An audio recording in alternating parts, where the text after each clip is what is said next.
I want to show you an exercise you can do to get an idea in your mind of what the eyeball looks like without eyelids. That way, you learn to draw the iris in advance. We start with this circle. I made it with a guide, then I drew the iris, then the pupil, which is completely black. I left a little highlight, meaning a part where the pencil doesn't touch, then I blend it with the blending stump. I'm making this shadow from the iris. The first layer I'm doing with a 3B pencil, and around the iris, it's always a little bit darker.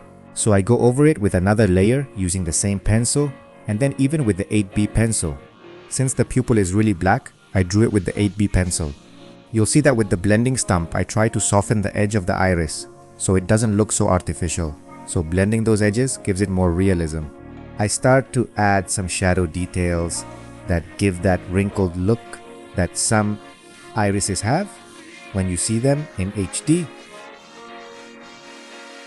So you can practice this same technique.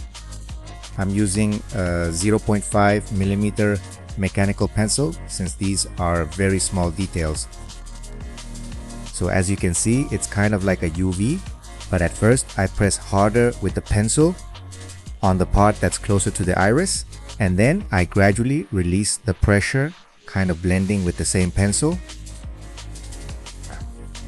You can make these same little wrinkles all around the iris, following that shape, like from the inside out.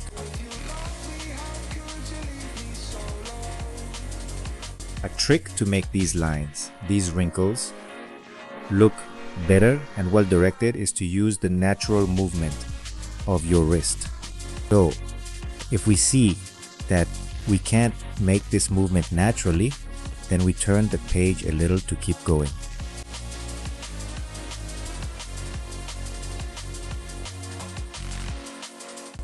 Around the pupil, we also make some little wrinkles, some kinds of shadows. And that way we shape it, so that those wrinkles on the outside look even more intense. You can do this same exercise yourselves, so you can see the result with your own eyes. It gives a kind of raised effect, like little mountains. The key is in handling these shadows. Here I'm not pressing too hard with the pencil since this is a 4B lead, which means it's pretty dark.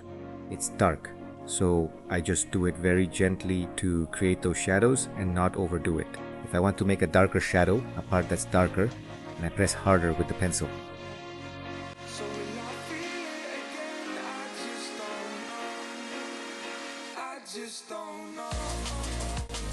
Now with this trim brush, we're going to blend a little, but the main goal is to spread the graphite better. And since we want to keep the texture, this is perfect for blending. If we used a regular blending stump, we would lose some of the texture because we would be spreading too much graphite. Instead, with this trim brush, we intensify those shadows a bit more. We soften the strokes a bit more so it doesn't look too much like a drawing.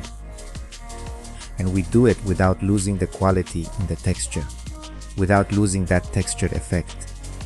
We do it gently, spreading the graphite like raking the paper. Now with the Tombow Mono Monocero eraser, I'm going to add some highlights, although they won't be that bright. I'm going to erase, but very gently. If I want to make a really bright highlight, then I erase more firmly to remove more graphite. But since I want to make some highlights a bit softer, it's to make those textures stand out a little more, and also to add a bit more depth to the shadows. And therefore it gives more contrast and more realism to the drawing. These are very subtle highlights. Remember to use very little pressure with the eraser, because if not, you'll erase too much and as a result, you'll get a whiter spot. And so it'll end up being too shiny. It doesn't make sense since the highlight is already shown as the little white circle. And that little white circle is above the iris itself. We'll also add some highlights to the white part of the eye. As you can see, the white part of the eye is never actually white. It's a bit gray because it's a sphere. It's like a billiard ball, so it has a shadow. Later on, we'll look at the theory of light and shadow.